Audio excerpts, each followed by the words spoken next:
Welcome to Mama's Kitchen. Today we're going to be making organic teething biscuits. Teething biscuits are hard, dry crackers that your baby can gnaw on, which helps soothe their aching gums. Now, when I first wanted to get these, I went online and I was horrified at some of the ingredients. Added wheat gluten, corn syrup solids, and even hydrogenated soybean oil. That is so not okay for a little baby. Even the organic varieties had enriched flours and polyunsaturated fats, which aren't stable at room temperature. So when I did some research, I made some adaptations, and I came up with a core teething recipe that has 3 different flavors that I want to share with you today.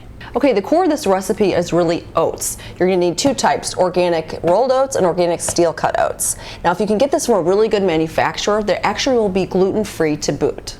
Okay, I'm going to start with a cup of steel cut oats. I'm going to put them in my blender here, and then we're going to blend them and grind them up so that it becomes a nice oat flour. So here we go. Okay, so here is our oat flour. We're going to put this in a mixing bowl here. Okay, then we're going to measure out a cup of your rolled oats. And then we're going to add this to our dry ingredients. Okay, and then we want to add a teaspoon of aluminum-free baking powder. You can find that at health food stores or online. And then I also added some spices. Now you can add nutmeg, ginger, cinnamon, clove, whatever you like. I think this is really important because, again, it's getting our babies used to different flavors, different sensations. And then I also added about ½ teaspoon of sea salt. So there is our foundation of our dry ingredients.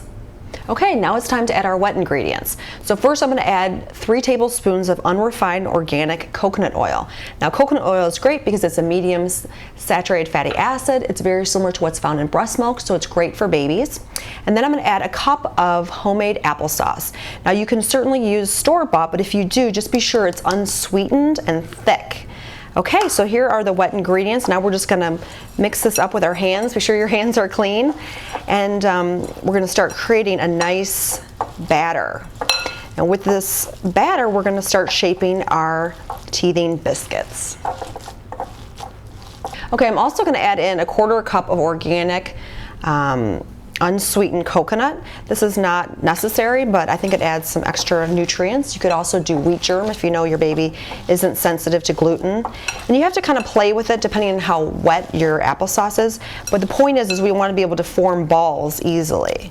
Okay, so now I'm just forming my dough into biscuit shapes and putting it on a lined cookie sheet. You also could just oil your sheet if you wanted to do that.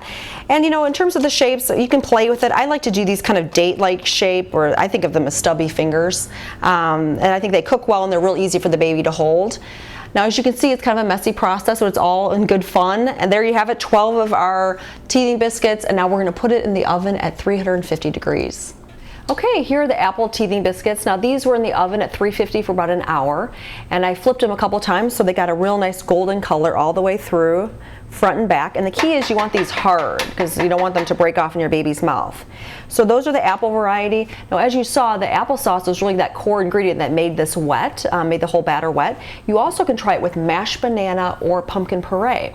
And I made those earlier. Here's the banana, and here the pumpkin. I kind of was experimenting with shapes here. And this pumpkin one, actually the pumpkin is probably the hardest one. They're like little rocks, so these would definitely not break in your baby's mouth.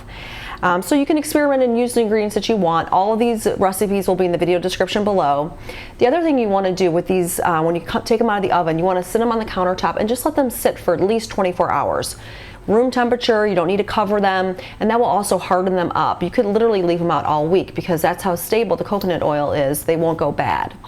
And then if your baby really likes, you know, teething comfort, you can put them in the freezer and then just pop them out when you want, and your baby can gnaw on them. And not only is it hard, but it's also kind of numbing that gum area.